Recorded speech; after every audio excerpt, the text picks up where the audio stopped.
That's right. The Survivor Worldwide crew is back one more time here to talk about the finale of Survivor South Africa Immunity Island. Riley, what an episode. The last time I was this shocked watching a Survivor episode, I don't even know if there was the last time I was this shocked watching a Survivor episode. I think the last time I was this shocked in general was when I watched the end of Game of Thrones. This was kind of like the end of Game of Thrones episode, to be honest. We didn't even get the king here at the end wearing his crown. Chappies is out. Yeah, we got the Queen, Nicole Vilmans, winning Survivor South Africa Immunity Island, becoming the first female Survivor South Africa winner in, I think, 11 years. And as you said, I think a lot of people were not the biggest fans of this finale. I was really happy with the end result. I think Nicole, a great winner, a unique winner, a shock winner, which is what I like from Survivor South Africa. And we've seen this in the past where we get just surprise winners. So I'm really excited to discuss this episode. Obviously, we had Chappies obviously falling in that final immunity challenge, and Anela not winning as well. So there's plenty to discuss here. And I know you're a big Chappies fanboy, so you're obviously a little bit disappointed it didn't make it to the end. But I love this episode, which I think is a unique opinion. I've heard a lot of people were panning the episode, but I think how it turned out, I beat you in the draft against that. That might be why I'm happy at this point. I tell you what, no, Riley, 100%, congratulations, you win the draft. Obviously, you've had the rugby game that you won, then straight after that, you won the draft in the Australian Brains versus Brawn, and now you've won the draft also in Survivor South Africa Immunity Island. So you're 3-0 at the moment. And clearly, if me and you were ever to play the game of Survivor together, you would be the bigger target because you do know better than me when it comes to Survivor. But the one thing...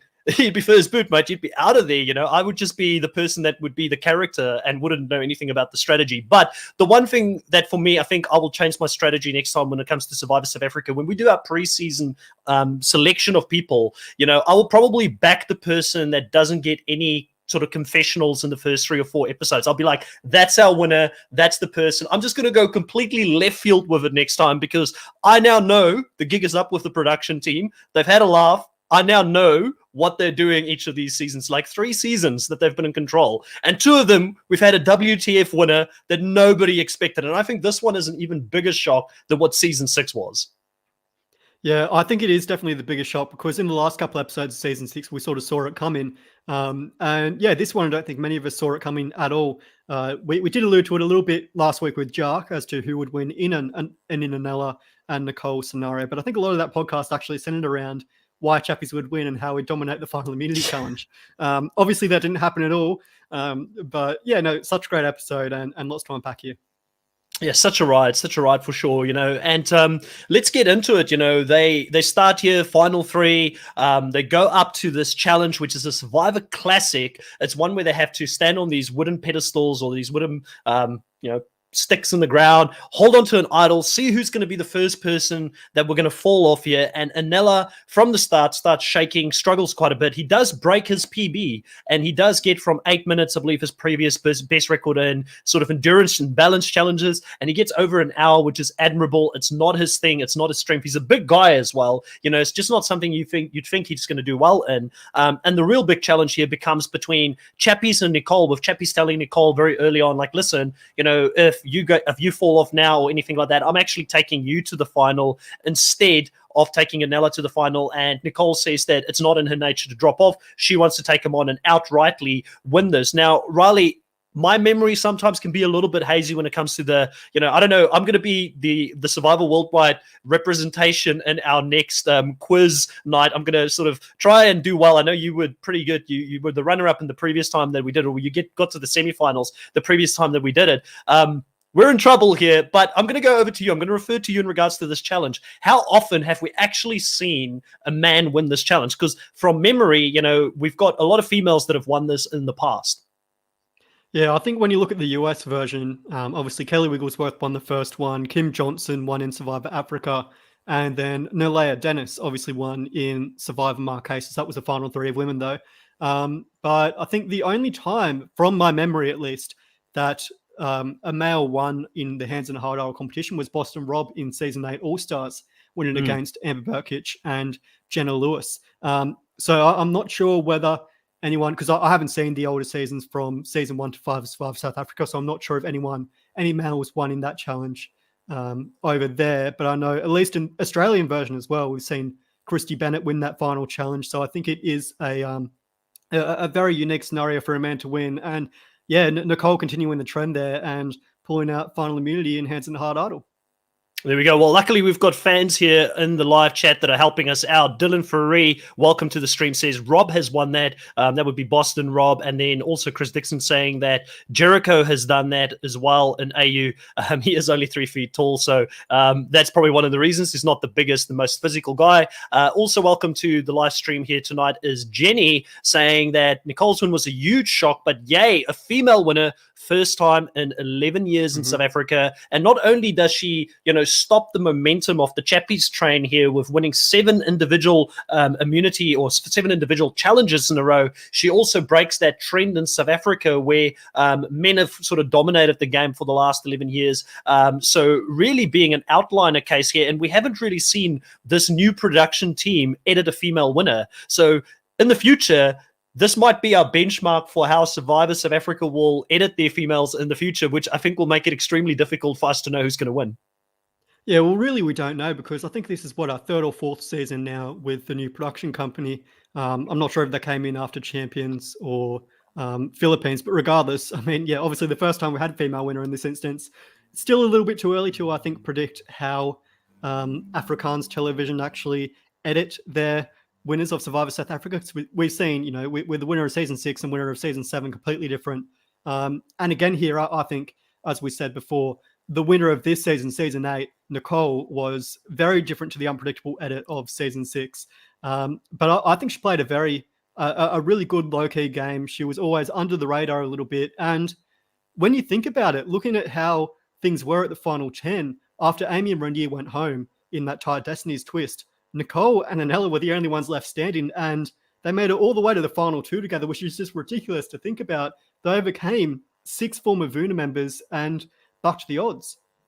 It was impressive. And I tell you what, I feel like an absolute fool because, and I'm probably not the only one. Like, there's a few of us that feel like a fool this season because our focus throughout the season was never on Nicole's gameplay. It was very minimal, even on Anella's gameplay. Our focus were so much on where the editor sort of made us look like Renier pre-merge was looking, okay, this might be the guy who's going to win this thing. Even you a couple of times came on here and said, I think I underestimated Renier. He's going to go all the way. He was in the best position possible when he got into the merge, with so many different connections. Then at one point we started shifting to Tyson and we said, oh, maybe Tyson's the person, he's getting a really good edit. I was always looking at Anesu. Anesu was another person, and then slowly but surely as these people started falling and you're like, maybe Karan is someone that could win the show, and then at the end you're like, okay, clearly it's Santini. Santini must be the person. She's been obvious and in her face. We just haven't seen it. And then it shifts to Chappies at the end. So, there was so many different people. And I think when we do our retrospective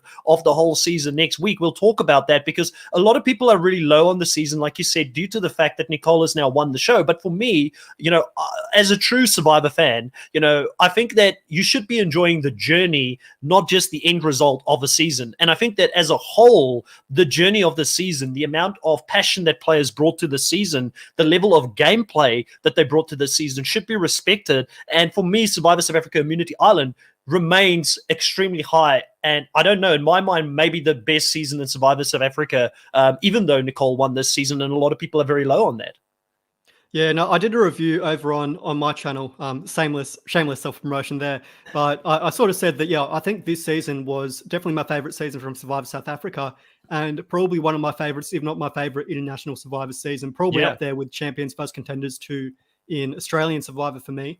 And certainly I'd say it would probably rank top 10 in terms of when you're ranking all 52 international seasons across Australia, New Zealand, South Africa, and the US. I think it was a great season. And as you said, you have to appreciate the journey along the way, getting those great characters like Santini, like Chappies, like Renier. I was really shocked by him. Obviously, I was very low on all 3 of those in the preseason, and they came out to shock me. Again, Tyson, another person we were really low on in the preseason. He was almost our winner, and as we know, we were both very high on him. I do like how really we adjusted our perception throughout the whole season. Really, from episode 1, we were kind of thinking it might be a Tyson win, and then that sort of shifted. I know you were thinking Anesu at a time. I was thinking Amy at a time. I even Yes. had a time where I was thinking of Kiran as a winner. I mean, we won't talk about me thinking Dino might win, but certainly there were so many different potential winners. And I think Nicole was the one that sort of came out of nowhere and in the end, managed to win the game. And she bettered the other Nicole from Survivor South Africa, doing one better than Nicole in the previous season. So I think if a Nicole plays in the next season, potentially she goes on to win that and then come back in another season and wins 2 times. So I'm not sure how much better you can do as a Nicole from here. Yeah, well, that's an interesting thing that you bring up there, and we'll definitely get back onto the actual episode as well. But obviously, I've already had my interview with Nicole last night. That's already available on Reality Pop. I thought I would release that one a bit earlier because we've got so much Survivor content that is dropping this weekend, especially with us doing our Brains versus Brawns retrospective tomorrow as well. So, thinking about this, I had a conversation with Nicole and I said to her, you're a champion. Would you be happy to just retire, not come back? Because it would be pretty tough for a winner to come back and play the show again. And she said no, she would never back down from a challenge, which is similar to what she was like in the show.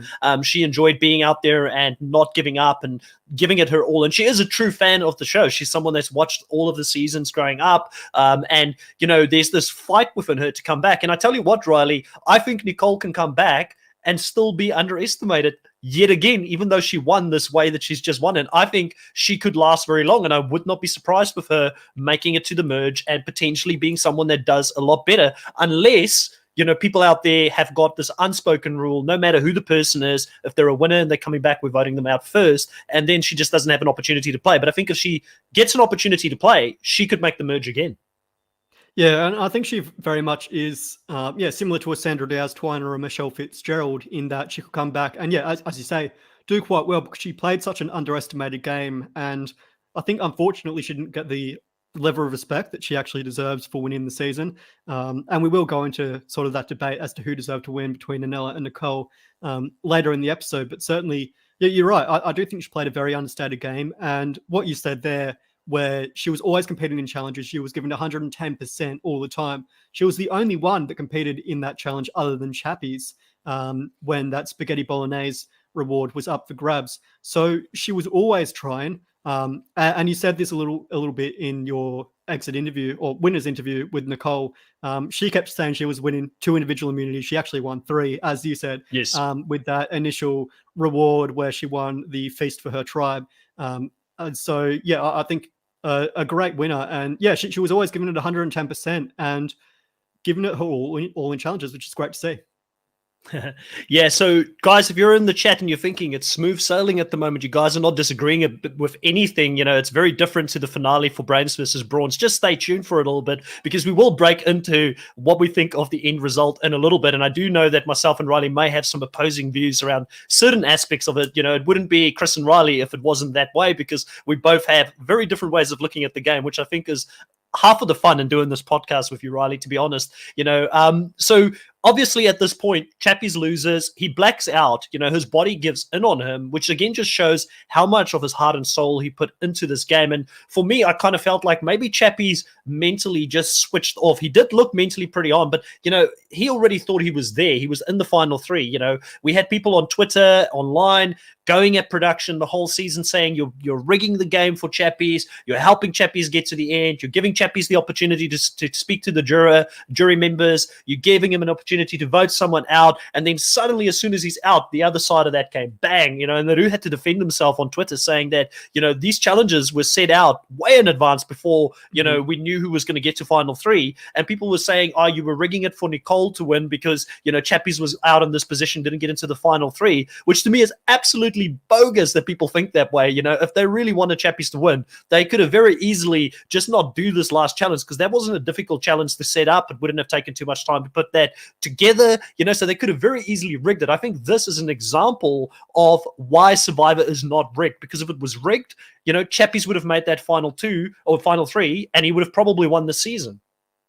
Yeah, absolutely. I never like those arguments of saying the show is rigged for one person or another, and we do see that many times throughout the history of the show. But it really was great though to see that we were just building and building and building and building and building, keep building towards a Chappie's win. He was getting all the food, all the advantages in his arsenal, and at the end, the Kim was slain, and Nicole took him out in probably the greatest fashion in a one-on-one individual immunity battle, and she outlasted the challenge beast. As she said, she slayed the challenge beast, and she can use that as a massive boost for her going into the final tribal council.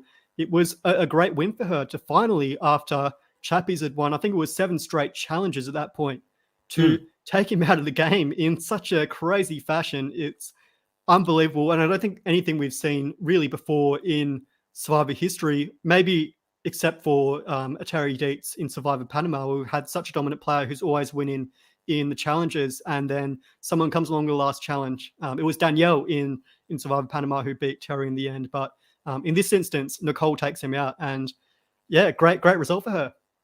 Yeah, so you mentioned there, because Nico speaks in the I guess in the final or in the reunion, he says that Chappie's made a record. It is a record in Survivor South Africa. It's not a record when you look at it worldwide. Terry Dietz, you're quite right, does have the record for most individual wins in a season, with 8 individual wins in Panama. So he was one short of breaking or equaling the outright record. But I mean, Chappies is going to go down now. We've got to do a full eulogy on his game. We've got to give respect to the biggest character this season, the person who actually won the fan favorite as well, and is number one, already printed in for All-Stars, like right at the top. This guy's coming back. And, a lot of people will say, Chappies coming back for All-Stars could be crazy. He's probably going to be the biggest target because people know if he makes the merge, he's going to be good in the individual challenges. But if you start throwing a couple of other big players in there, like a Vanner and a Kiran, and there's some other big hitters that they could bring back. If Rob Bentelli suddenly says, I'm happy to come back and play because him and, Chappies have got this friendship that, far precedes him playing Survivor. There could be some interesting things thrown in the mix that could help Rob. It could help Vanner. It could help Kiran. It could help a lot of these players when they come back. So I wouldn't outright say Chappies is definitely going to be a dead man walking if he comes back. And also, if Chappies comes back and plays again, I don't think it breaks his legacy at all if he doesn't even make the merge. He's always going to be known as the challenge beast of Survivor South Africa. He's going to be known as someone like a Terry Dietz. Like, we still talk about Terry Dietz right now, even though, he never really got to come back and play and get far in the game, like an Aussie, for instance. He's going to be at that level. I think we're going to talk about Chappies, and Chappies is a unique character. There is no one else like Chappies out there. We've been comparing him to a lot of people, but Chappies is Chappies, and in the future we're going to say, well, who's like Chappies? He's going to become like the Luke Toki of Australian Survivor. There is no other Luke Toki. Yeah, absolutely. He is so unique. And as you say, yeah, definitely penciled in for a future season. He did win the fan favorite reward in the end. And as Jenny said earlier here, she thinks Santini had a shot at fan favorite if she had still been in the game until finale week, especially if Chappies left weeks ago and Santini had been in the final 3. And I absolutely agree. Santini was someone, again, similar to Tyson, Anilla, and Wada. They were our final picks for each gender. And she came back and just shocked everyone. She took advantage of the perfect Immunity Island twist, and we'll obviously discuss this more and go into more depth in the actual retrospective of the season. But yeah, looking at Chappies and Santini, this season we've got so many unique characters who really just came out of nowhere and shocked us. It was great to see. Now, Chappies went wrong at one spot throughout this whole game. Like, a lot of people would say there's a lot of things he did wrong because, he was a little bit of a sloppy player. But ultimately, I think the problem was that he probably should have put his vote on Nicole with Tyson in that previous vote. If he took out Nicole was his biggest threat to win this last challenge. And she was also the only other player that was left in the game that actually won immunities prior to this spot. So he did make a really big strategic blunder here at the end and sort of not going for her. But I do like this journey for Chappies and where it ends, because it does end in a way where he, sort of talks about the fact that he already won in his heart. He had this whole growth moment going out on the show where he was probably misunderstood. A lot of people didn't like him for some of the things he may have said on the island, and they just couldn't sort of relate to that with him. But he really found himself and had a massive journey. And even at the end, when we see him and Tyson reunited in the jury, the way that they interact with each other, there's still that friendly rivalry there, but they look like they're good mates now. And it's so funny because the fans were like, oh, we've got to pick a side. It's, I hate Tyson because Tyson is swearing at Chappies and he's being angry, and I love Chappies. And this strange stuff happens where we become tribal ourselves as fans sometimes when we watch the show. And it was good to see that they all left it in the game, and they left it there. It was just the game at the end of the day, and they were playing very hard. Yeah, but that's always the thing with Survivor, though. It's one big family. You see people, get on the wrong side of each other's alliances in the game. Your shirt there, Russell Hance, is a prime example of that. He may have burnt a couple of people in the game, but certainly I know in the Survivor community, he's got so many friends, not only from his seasons, but from others as well. And he is very well respected. He's playing a character in that season. But of course, yeah, it is nice to see Chappies and Tyson put their sort of rivalry beside and come together in the jury. It was really nice to see those two embrace and have that sort of rivalry at the end on the jury, when Tyson was almost poking fun and rubbing Chappie's head in a little bit when Nicole kept saying, she slayed the challenge beast. Really nice to see those rivalries shift over to the jury, but of course, everyone's friends at the end of the day.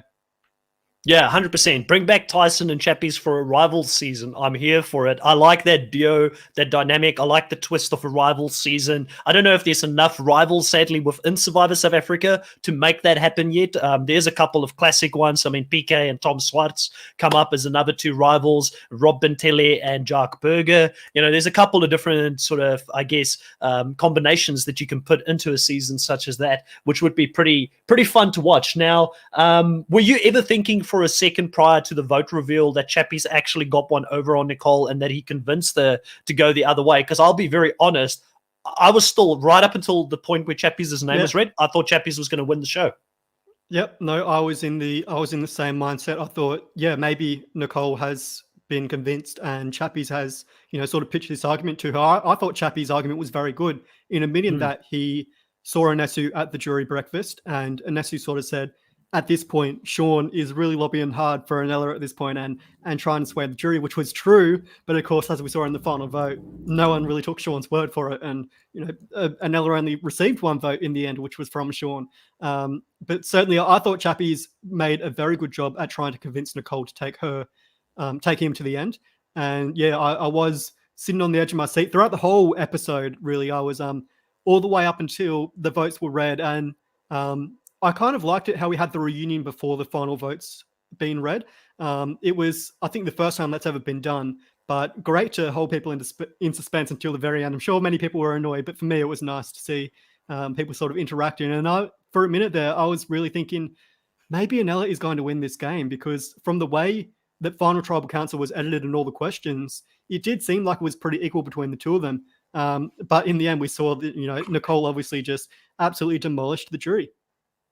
100%. I'm going to go and read a couple of the comments here quickly for us that has come in. Dylan Ferry said that just last week it was rigged for Chappies, and that some people 1 week later screamed that it's now rigged for Nicole. And that's exactly what I'm talking about, Dylan. It's just funny watching the sort of comments online, and specifically I think how people are disagreeing between casuals and super fans as well of the show. And also Dylan here says that because of the spoiler, he always knew that Chappies would go home. And Dylan, thank you so much for sending me a private message to warn me not to go online and check out the Instagram page for Survivor South Africa, because they spoiled the winner on there beforehand. And I tell you what, the impact of this episode would not have been the same on me if it wasn't for that, because I was convinced that Chappies was going to win. And I think that this is probably what it feels like, Chappies, when you're out.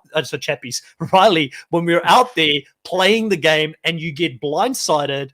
We kind of got to feel a little bit as fans what it would feel like playing the game, because I think we all were blindsided.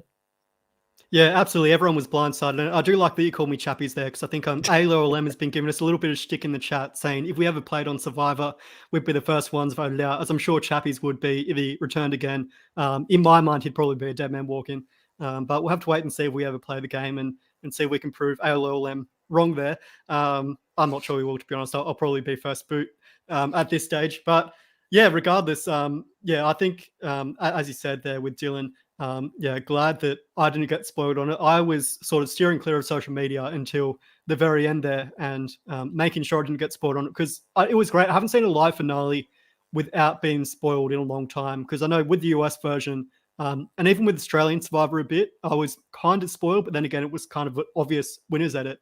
Whereas I think the last time really I can think of from memory would be the Edge of Extinction finale was the last time I actually saw a winner and thought, oh my gosh, how did this person win? And in this instance, seeing Nicole win, again, I love those shock feelings where people can come at the end and say, I did not expect that at all. Because I think that's the beauty about Survivor, is it tells a story and the editors always keep you in suspense. But as the Survivor Super fandom has grown, and you've seen all this educ and all these different ways of reading the edit, we've sort of learnt who wins at every stage just by reading their confessionals. Like Nick Wilson was a great example of that. Wendell Holland, who else? Tommy Sheehan, Tony Vlachos, all of the US Survivor versions. I always knew they would win based on their edit. Whereas here with Nicole Vilmans, it was just completely out of nowhere and great to see.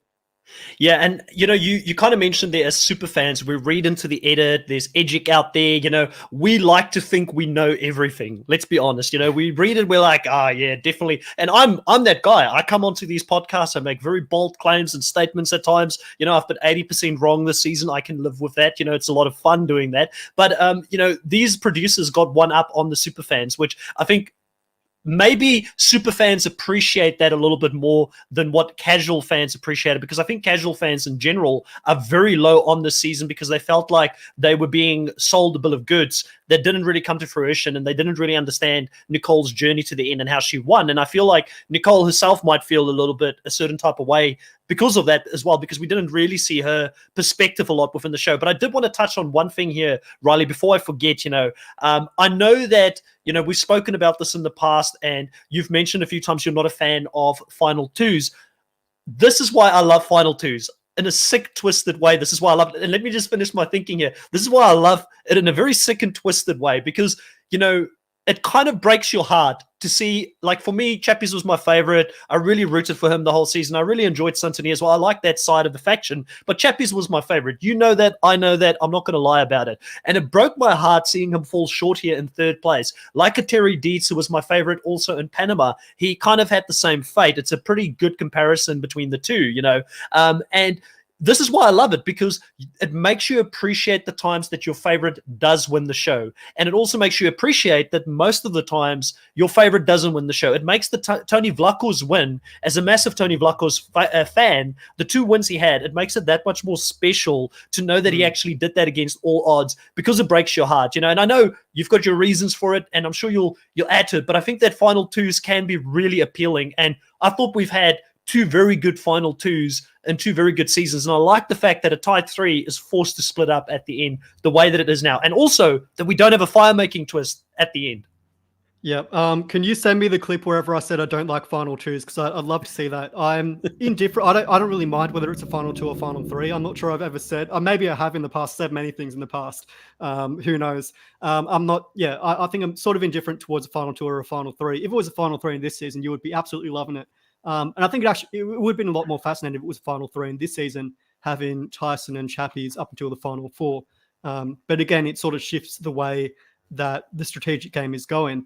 Although it seemed that actually Chappies was expecting, and the whole cast were expecting a Final 3 in that instance. But yeah, certainly, I thought it was a great Final 2. Riley said it 5 times this season that he didn't like Final 2s. Okay, maybe I did. I don't remember at this point. But you definitely did. Maybe I did. I'll go back and rewatch everything tonight. You're doing an Anella here. Own your game. Backing out of it. Well, on the subject of Anella, I at least liked that, given it was a Final 2, that Anella got some votes and we were actually in suspense. If I've ever said I don't like Final 2, it's probably more in reference to the situations where you have like a Sandra Diaz-Twine and a Lillian Morris, or a Tony Vlachos and a Wu Huang, which is a completely unique situation, because if we were taking Cass, it would have been a great Final 2 there. But certainly it's always great to see a tight for Final Tribal Council, and seeing either person have a chance to win. And this is what we were saying last week with Jark. We were very much in the mindset that really it was a 33% chance for everyone to win at that point, and it all came down to who pitched the best case at Final Tribal Council. And I think in this case it was an instance where Nicole and Anella were very well matched, and Nicole just absolutely blew the jury off their socks and gave a great speech. And really, I think she had all the right things in her arsenal to say that she'd sort of brought Anella along throughout the game, to the point where she had that sort of advantage over him, sort of holding his head above the water, and she could say, I've saved Anella in the game on multiple occasions, and that helped her. 100%. So quite a lot of people here agreeing in the comments that they're quite happy that there's no fire making challenge, and they're sort of happy about the final four here. Mackenzie says that Micronesia broke her heart as well on the final two, and that. And again, Mackenzie, that's what makes us love, I think, Survivor so much, because now you know that next time your favorite wins the show, that, you know, at the end of the day, it's the person you wanted to go to the end and win the show, you know, and it doesn't happen all the time. And Dylan saying Micronesia was just rigged in the end against Suri. Yeah, I won't go into the rigged comments. I don't fully believe in the rigged comments myself. Jake, welcome to the live stream as well. This is the most shocked I've been about a winner since Chris Underwood. And I think, Riley, you said that as well earlier on. You kind of compared it similar to that. But let's get into the final statements here, you know, and I guess the game that both of these individuals pitched to the jury, which ultimately the jury needed to decide on who they would like to vote for the winner and the representative of their season. And Nicole really pitched the game of loyalty, integrity, trustworthiness. You know, I kind of told her in the interview that I could probably count on my one hand how many Survivor players in the history of the show have been able to do that without betraying anyone. And she is one of those people for sure. But I think it played into her favor that a lot of her alliance members were taken out not by her hands, but by other people within the game. So she was never really tested on that or forced to make those kind of decisions. So maybe luck played a little bit into her hand for that specific aspect of the game. I'm not discrediting all the other good things she did, but I think that it definitely helped her that she ended up becoming a bit of an underdog here in the post-merge part of the game. Yeah, and this is the interesting thing about this season is that neither of the final three, whether that was Chappies, Anella, or Nicole, were on the right side of the vote for the majority of the time. And in fact, I think I was looking at it last week, and Chappies had voted correctly something like 52% of the time. I think Nicole was maybe at a 54%, and Anella was similar to Nicole as well, because, you know, I mean, Chappies was always on the bottom, given he was the underdog throughout the game. He didn't have an alliance at all. Nicole was always on the bottom because she was in that Zumba minority compared to those 6 Vuna, much like Anella was as well. But yeah, I think Nicole has certainly, as you said, maintained her honesty and integrity throughout the game, which is great to see.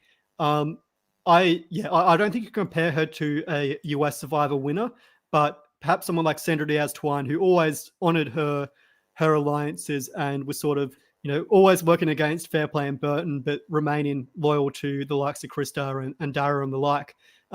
Someone who was, a bit loyal to the bitter end and always really had a great relationship with everyone on the jury, which is great to see that she, maintained that in a game of lies, manipulation, and deceit. It's so hard to do. So to see her pull it off is great.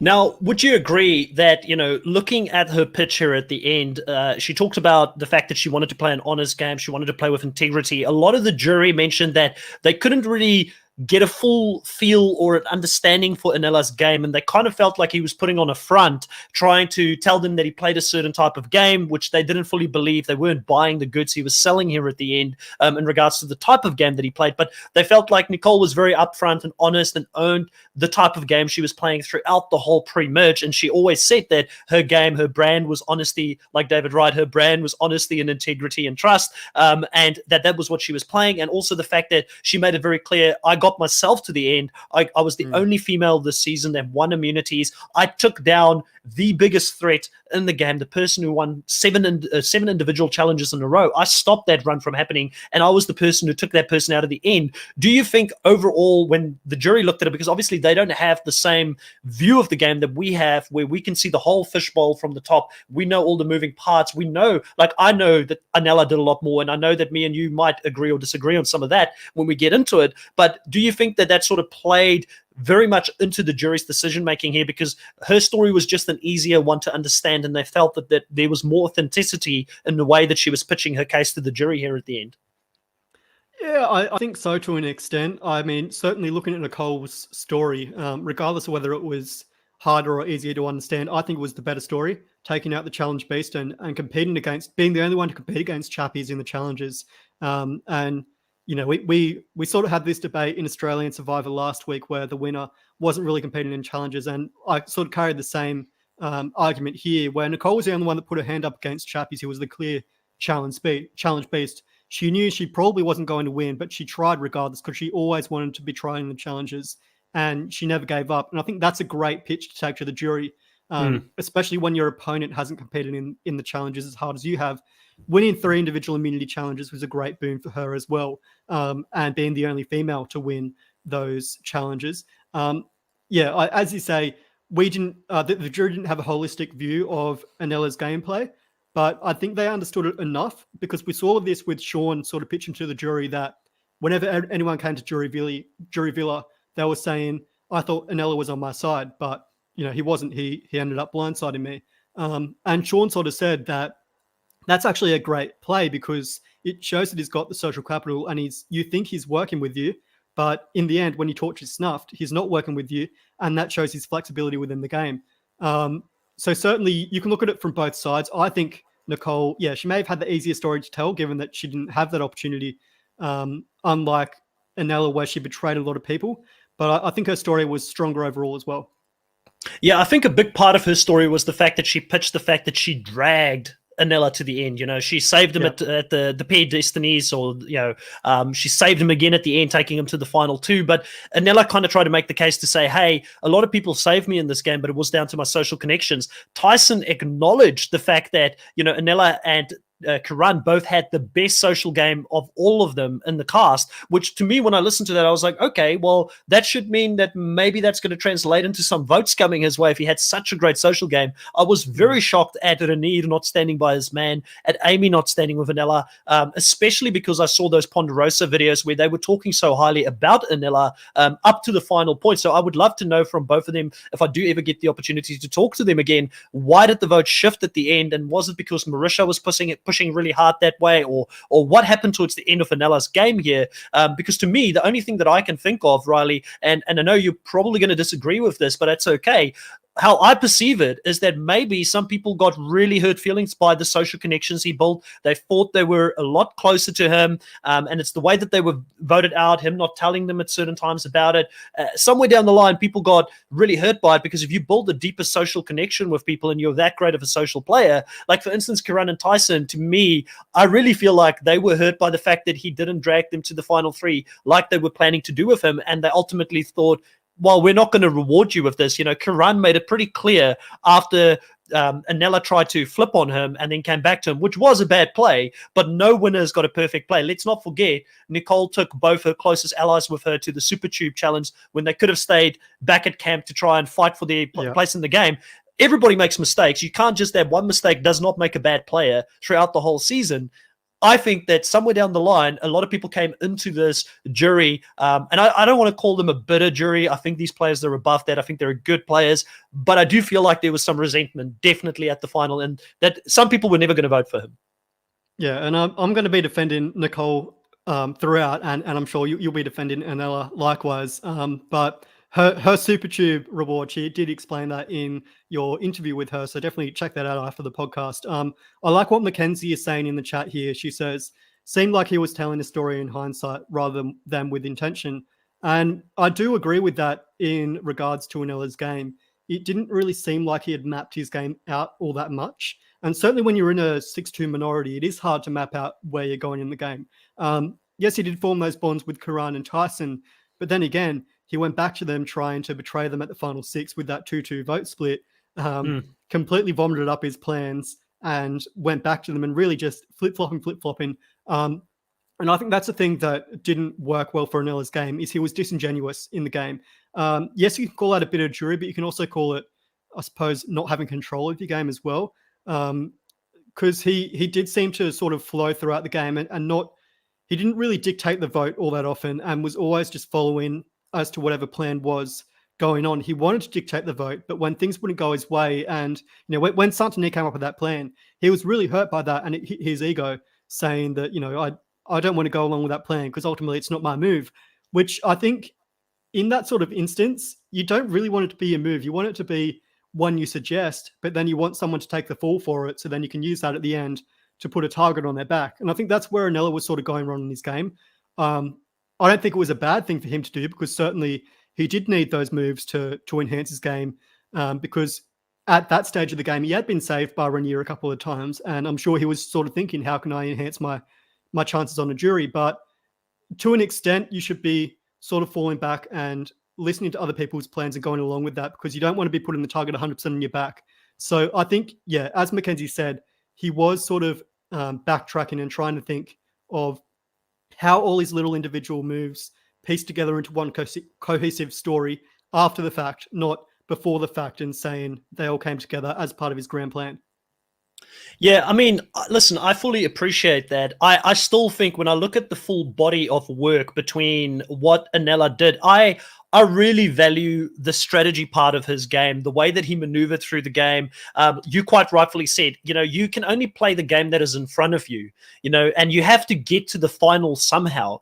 This was his way to the final. He didn't, yes, I fully agree. I'm not going to defend his move with Santoni and Chappies. That was a mistake. That was a blunder. But like I said, one blunder does not make a bad player throughout the game. He had to do a lot more right than what he did incorrectly in the game. And for me personally, I really enjoy active players when it comes to strategy and trying to influence the direction of the game through, the social dynamics and building alliances and moving. Like he quite rightfully said, he brought Nicole in with Karan and Tyson at a vital part of the game where, Nicole wanted to play with Chappies and Santoni at that point of the game. And I don't think that the way to the end would have been as clear potentially for her that way. It is hypothetically. I mean, we don't know what would have happened if they really went that way, but it would have been a tougher road potentially for her there. One of the things for me with Anela's game and why I defend it, and I want to be very clear here, I do respect Nicole as a winner.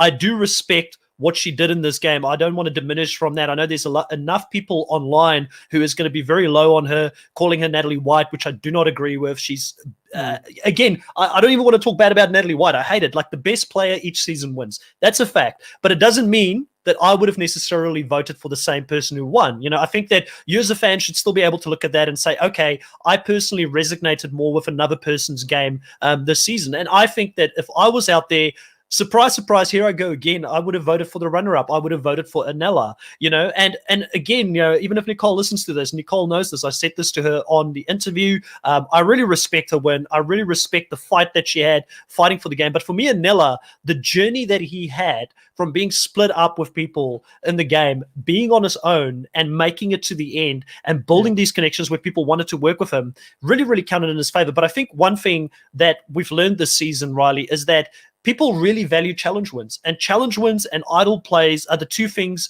that are most forefront in someone's mind. So again, Anela, similar to the person in Brains versus Brawns that I sort of thought I would have voted for potentially, he didn't have any challenge wins here, and he could have pulled it through, even though he got close a couple of times. You would have thought a sports coach, somebody that does rugby, he's in that sort of arena, that would translate well to the game of Survivor, but it didn't translate for him here. So his game, in my mind, I think was a more difficult one to explain.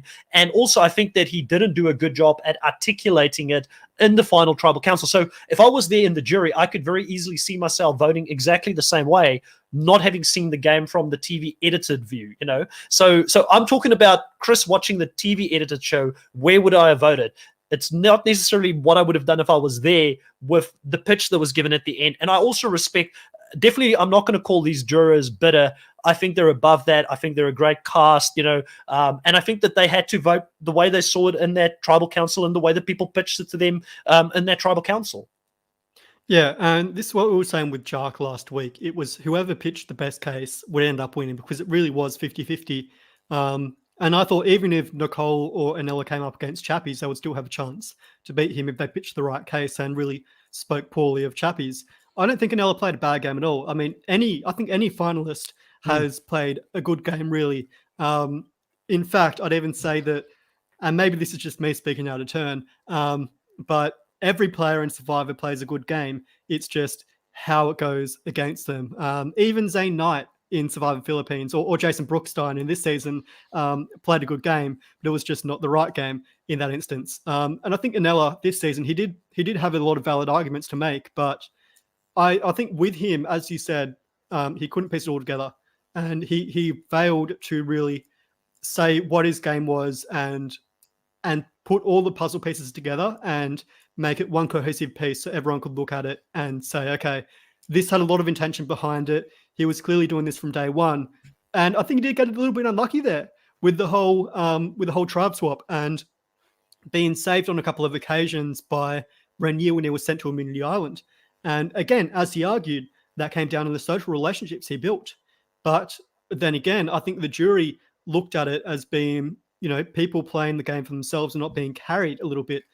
I don't want to Mm. call Anella a goat, but I mean, it did come up many times where he was saved twice by Renier and once by Nicole when she won that immunity challenge in the Tide Destinies phase of the game.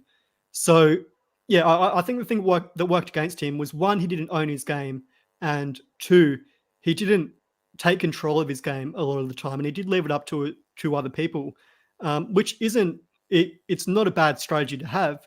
But if you can own up to that game at the end and pitch that to the final tribal council and say, I knew I was on the bottom and I had to not ride others' coattails, but at least step closely alongside with them, because that would be my best path to the end. You really just got to come up and cough up your game and say, this is what happened, be 100% truthful, and tell the jury how it was. And I think Nicole did a better job of that. It's interesting because you bring up sort of GOAT there, but normally a GOAT's someone that's got zero social game, but he was complimented as one of the two best social players in the whole game next to Kiran by Tyson. And that's where it just doesn't compute to me, because Survivor at the end of the day is a social game, so it is quite interesting. My definition of a GOAT is someone that's dragged along. So, you can have a great social game, like Gavin Whitson in Edge of Extinction, I think, is someone in that line, or even actually not Angelina Keeley in Survivor David vs. Goliath. That's a bad example. But maybe Way from Australian Survivor Brains vs. Brawn would fall into that argument had she been taken to the final two. Yes, she would have been dragged along because, Haley or George were the dominant players there. But that doesn't discount the fact that she doesn't have a social game. In my mind, the term GOAT is more so used to describe someone that's brought along to the end and that follows in someone else's footsteps. And maybe you can make that argument with Natalie White. I'd say she's a GOAT that was brought to the end, but she had that social capital and the ability to plead her case to the jury. Whereas I think had Anella done something similar and really pled his case and said exactly why he deserved to be there and exactly what his intention was the whole time, he could have had a really good chance at winning the majority of that jury, because there was a massive proponent on the jury for him in Sean. And it was just a matter of him sort of pitching the same argument to the jury and saying, this is why I deserve to win more than Nicole. It's, it's not so simple at the end of the day, but you just got to think about what the jury is thinking and how you can sort of sway them and making sure you have a cohesive argument without any gaps in it. He was lucky to get Sean's vote. Sean nearly escaped from Ponderosa. They had to restrain him and keep him there so that he could place that one vote for Smash, but he really wanted to get out of there before Final Tribal. Let's talk a little bit about some of the interesting things that happen here. I'm a big fan of old school tribal councils where everyone gets the opportunity to state their case, ask their question, give the jury the respect that they deserve. I don't like the new format of Final Tribal Council when it comes to the US show, because it's watered down. It's even more edited. Like sadly, a lot of the US show these days, you don't see much of what's happening. It's all smoke screens and fireworks opposed to what's actually happening when it comes to strategy, or even when it comes to what you see jurors asking at the end at Final Tribal Council. So really enjoyed seeing this. It was really funny, firstly, finding out Sean tried to escape. Secondly, Amy, reveals that she was a lawyer. Everybody knew that. No one was shocked by the fact that she was a lawyer, because lawyers speak in a certain way.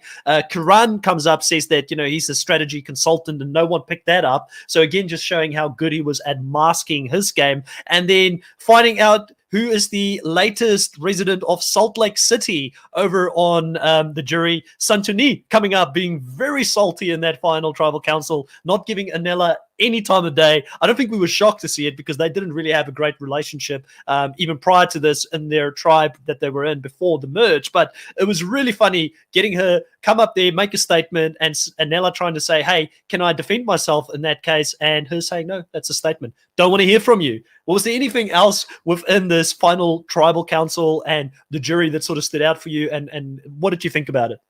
Yeah, I love that little quip pack from Santini. It's always great seeing, as you say, salty jurors. I'll say salty, not bitter jurors, and their reactions to the jury.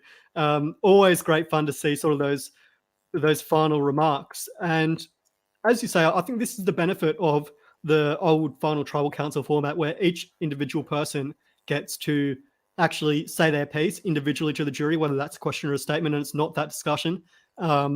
So yeah, I really liked how Suntony sort of quit back, and yeah, lots of fun moments in the final tribal council. I really hope that this format stays the same going forward, and that they don't go towards the US Survivor format, because it Yeah. was really fun to see everyone saying the individual piece.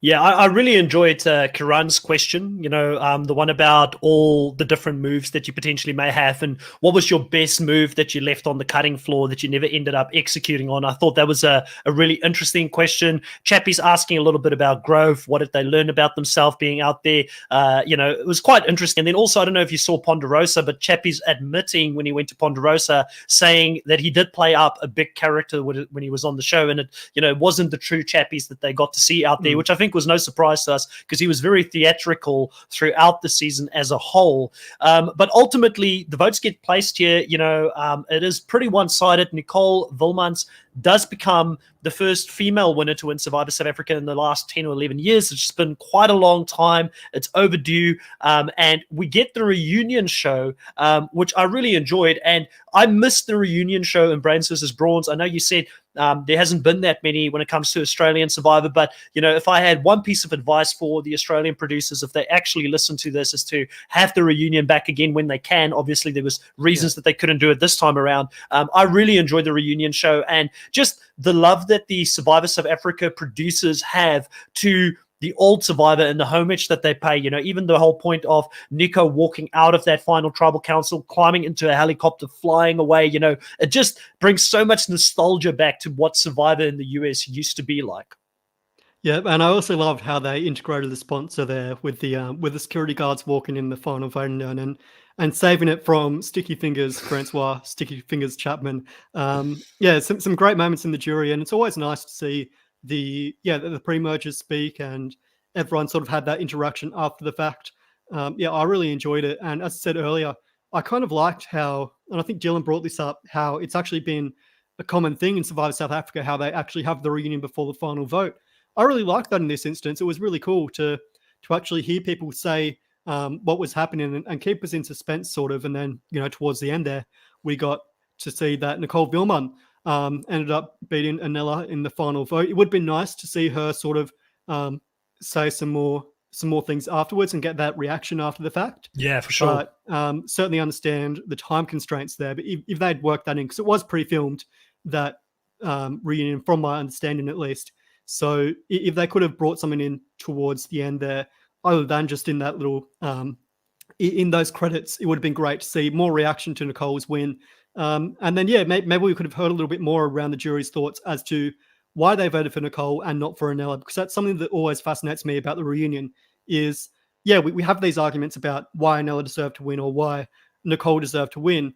But it's always interesting to see the jurors' perception of their games. And I know they always say they'd never change their vote after seeing the final product. And I absolutely agree with that. You shouldn't change your vote just because of what the final product that's viewed on television ends up being. But it's always nice to see what their perception was of the players in the game. Yeah, 100%.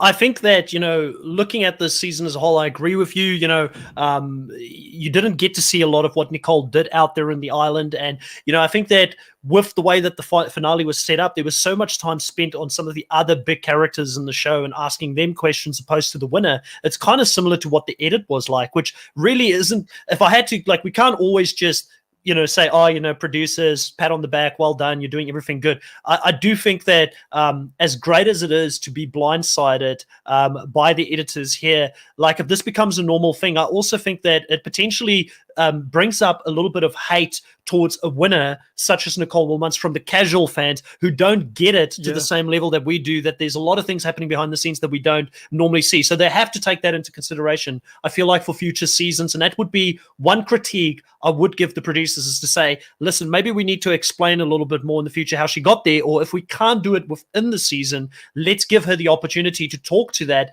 at the end of the show. We haven't had a winner, a female winner in such a long time. There was nothing made of it. Like, no, hey, I know I spoke about that in my interview with her, and I said, hey, you're going to be a role model now for young girls who want to play this game in South Africa and for women who want to play the show. What advice do you have for her and things like that? And they didn't have that section there. But the producers, if you're listening to this, you can still fix this. Get the Survivor South Africa Twitter account to link my interview in there, or retweet my interview so that more people can see the interview that I did that you guys didn't do at the reunion show. Yeah, well, certainly, I don't mind the edit that we got, because it wasn't as though we didn't know who Nicole was at the end. She wasn't really, like a Chris Underwood type where she just appeared out of nowhere and no one knew who she was, because we did know her journey throughout the game. It just was understated compared to the other big players. Certainly the way it was edited, it was really the journey throughout where Tyson was dominant and then they dethroned the king, and then Chappies became this unstoppable challenge beast. And then Nicole usurped him in the end. Yeah, it would be nice to see a little bit more from Nicole's perspective. But yeah, I'm in two camps where I do like the shock of it, and she was edited fairly enough where it wasn't completely unbelievable, and we did actually sort of be able to dictate where her game came from. But yeah, as you say as well, in the other camp, we didn't really see how it all came together, and we saw more being from Tyson's perspective and Chappie's perspective and Santani's perspective, as opposed to being from Nicole's perspective. So it'd be nice to have a little bit more in the middle. But yeah, it's hard to really strike that balance where you want to create a shock winner, but also explain the winner's journey. It's really hard to balance that. Yeah, so overall, last thoughts here on the season, and obviously keep it quite short because we want to leave a lot of that for the retrospective that we're going to be doing next weekend. I'm working very hard to get a couple of special guests on our retrospective, which I haven't actually even spoken to Riley about. I'm hoping to have some other really experts on the panel here with us when we talk about the retrospective for the Survivor South Africa season. But Riley, overall, final thoughts here on this season, Nicole's win, and these final three contestants here. Yeah, I loved it. And I did a real deep dive on my own channel. So if you want to check that out in the week preceding to our retrospective, definitely head on over to Snuffed and check that one out, because I did, about a 45-minute deep dive as to my thoughts on the season. I really enjoyed it. I said in my deep dive that it's definitely my favorite Survivor South Africa season, and probably one of my favorite international Survivor seasons as well. It'd probably rank top 10 overall when it comes to all US seasons and international seasons. I really enjoyed it. I do like that Nicole won in the end, mainly because, as I said, it meant that I'm 2 from 2 in the draft now, but also because it was unexpected and it came out of nowhere. And it's great to see a female winner finally winning Survivor South Africa, and potentially this bodes well for US Survivor, and potentially will mean that we'll have a trifecta of 3 female winners this year rather, potentially, if a US Survivor goes on to have a female winner. So yeah, I really liked the season throughout. I've said this many times in my video. Great characters, great twists. I loved Immunity Island twist as a whole. It was fantastic. And to see the ingenuity of some new advantages being brought into the game. And again, the ability to be able to work around that COVID bubble and film on the Wild Coast. I thought it was a great location. At times, I almost forgot that we were in South Africa, because, it almost seemed like it was in Samoa at times. But certainly, overall, I think really highly of it. And the finale doesn't cloud my opinion of it. It may do on a rewatch, but certainly I think it holds up. And yeah, I think overall, I could probably say that 19 out of the 20 castaways were big characters, and the 1 out of 20 is probably Kihan, but that's only because we didn't get to see much from her. Because overall, yeah, great season. I really enjoyed it. I thought you were shading Paul Capito there for not getting any questions asked this way in the 18. But the good news here, Riley, and I'm in agreement with you. I really enjoyed the season. I have been saying throughout the whole season, I'm like, this is going to be one of my favorite, if not my favorite, international Survivor season of all time. It's probably going to be up there with some of my favorite Survivor seasons as a whole. And the final result here, I've learned a very long time ago, after being the first time my dreams was crushed, and a lot of people wouldn't understand that because you guys would have probably been too young to watch the show as it evolved. evolved as a show. And if you look at that season now, going back that far away, you'd be thinking, obviously the best person won there, but I was crushed when Colby Donaldson lost against Tina the first time as a kid when I was watching it. As the show was evolving, the show was a very different show back then. That's the first time I learned about heartbreak in Survivor, and that kept happening quite a lot of times with me in Survivor as the years progressed. So I've started I've gotten used to enjoying the journey opposed to the end result. And I think that the journey for this season, and I'm not taking away anything from Nicole, I'm very happy for her, but the whole journey of how we got to where we got at the end of this,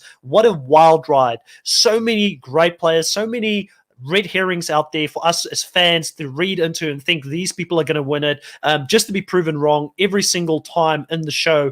So overall, I think it's been a very, very solid season in that sense. And I also think that, people out there, the super fans really appreciate it. I don't know how it came across for the casuals watching the show. From what I've heard from different various people, there have been some casuals that have been upset with how the show ended. I think there's a lot of Chappies fans and a lot of Santini fans who became Chappies fans when she left the game that are not happy with how it ended. But the good news is, Riley, that behind the scenes, I have spoken to people in the know-how, and the ratings this season has been extremely good. So I do think we will get another season, and this is without looking at Channel 10's ratings, because they haven't been able to analyze what the 10 play ratings did to the show and how much extra viewers that brought to it. But I do think that we're pretty much, like I've heard through the grapevine, we're probably confirmed for the contract is there for another 2 seasons. We're definitely getting another season, and I would be shocked if we don't get an all-star season at season 10. And we're going to have some hard work in the off season to come up with players that we would cast for an all-star season. Yeah, and certainly, as you mentioned with the Australian Survivor ratings, we'll go into a lot of that tomorrow because I've got all the numbers, and I'll be, I'm always excited to talk about ratings. I just want to bring out quickly here, Chris Dixon saying the Stephen Bradbury type journey of Nicole Vilman in Survivor South Africa. I think I said earlier that explain that to the South Africans. Stephen Bradbury is a speed skater, speed ice skater, and he let me see. He went into a semi-final. His whole heat was taken out. He made it to the end, to the final in the Olympics, really by luck of the draw. And again, in the final, a similar thing happened where the 4 people in front of him dropped out. He was, 20, 30 meters behind and came back in the end to win the gold medal, becoming the first Australian to ever win a gold medal at the Winter Olympics, at least. But as I was saying to Chris Dixon earlier in the chat, I don't think you can talk about Stephen Bradbury in the Survivor sense, because we did see Stephen Bradbury actually compete in Australian Survivor, and he had a very different journey in that instance where he was sort of the overdog in that instance, and he got taken out there. But yeah, certainly really excited to see how Survivor South Africa evolves in the future. I also want to bring up a loyal M here saying that that's why, Chris, you will be the first one to be voted out even before Riley in any Survivor you compete in. So certainly we have an Australia versus New Zealand or Australia versus South Africa newbie season in the future, and we're sort of billed as the captains in that instance. We'll have to see. We'll have to see who wins in that regard. I certainly think I've probably got a bigger target painted on my back at the minute just because I'm 2 from 2. But yeah, really excited, and hopefully, obviously we've got Survivor 41 in the US coming up very soon. But next year we get Survivor South Africa season 9 back on the TV screens. It's going to be really exciting to see. And we'll see how the season shapes the future strategy going forward for all these different castaways. I sort of harped on about this a lot in the preseason and said that the likes of Chappies and Rainier and Nella will be targeted because they're sort of Rob Bentele types. But that didn't really happen in this instance. So, maybe we'll see, maybe they'll catch up and start taking out those bigger guys like your Chappies and your Rob Benteles. Or maybe it'll just happen again where we get someone like a Chappies go to the end. But yeah, it's really too difficult for the future of Survivor South Africa. Yeah, it's too difficult to say that's what people are definitely going to do. Like, if you look at Roscoe got taken out before even making the merge in the previous season, and he was a big guy like Rob Pintelli. He was good socially. It's just subjective. It depends on the people you're playing the game with, and a lot of people who play this game, because, Jark also is very bullish in saying that Nicole wouldn't even make it very far. He thought she was going to be the first boot on a podcast with me prior to the season starting, where he said she's going to be the first boot because her name is Nicole, and there was a Nicole that went to the the final this time around. The casual people, the people who are fans but not our level of fans that go and play this game sometimes, they don't think at that level when they go and play the game. They play what is in front of them, and that's why I don't get why people like you and me would always be the biggest target when we go play a game such as Survivor, because we 90% of the time would be out before the merge like Dino. We probably would overplay our hand, and people that aren't the biggest fans, like, yes, they say they're fans, but they're not our level of fans. They don't know the history of the game as well. They don't analyze as many things as we do, but these are the people who go all the way. These are the people that win the game in any case. So you can't predict these things beforehand. But anyways, enough of a rant. I want to close it off by going over to you, Riley. You mentioned that you've got your video out currently in regards to Survivor South Africa, so people go and check that out on Snuffed. On Reality Pop, we have had our challenge recap earlier today, episode 6. So if you do watch the challenge, go and check that out. We didn't have Chantal Francis with us this week, but we did have Angel Cake back as the host there. It's been a really good season to recap this so far. We also have the Nicole Volman's interview out on the Reality Pop channel, and we've also got a retrospective for Australian Brains versus Brawns that is going to drop tomorrow.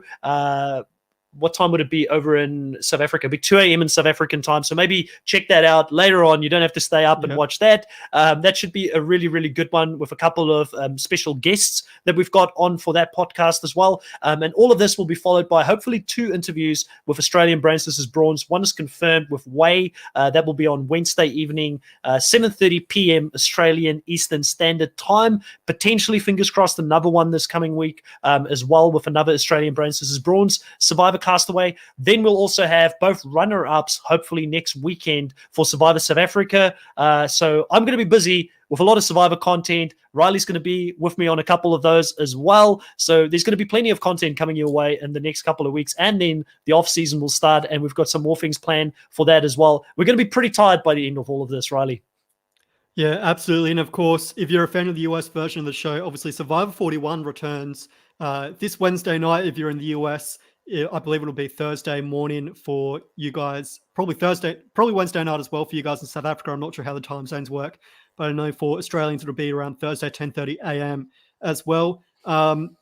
Make sure you subscribe to Reality Pop, because we're going to have a very exciting kickoff show right here with Adam and Gideon, the Survivor buffs. I'll also be joining them, as well as Peridium, Idled Out, Analytical Strategy, and potentially even a Survivor legend will be joining us. So certainly join us for that. That'll be an hour before the Survivor 41 premiere, and it's going to be a great one. I'm really looking forward to it. All right, guys, that's it. It's a wrap. We will see you next time, either tomorrow or one of our interviews, or on the live when we do the retrospective the week after. It's been great having all of the different people here in the live, and especially everybody that has been consistently coming here every single episode this season while we were recapping it. We're hoping that you guys will stick around as we do our off-season content as well. We've got so many great ideas for Survivor Worldwide, specifically focusing on off-season content for both Australian Survivor and Survivor South Africa. Thanks, guys. All the best, and have a good night. Bye.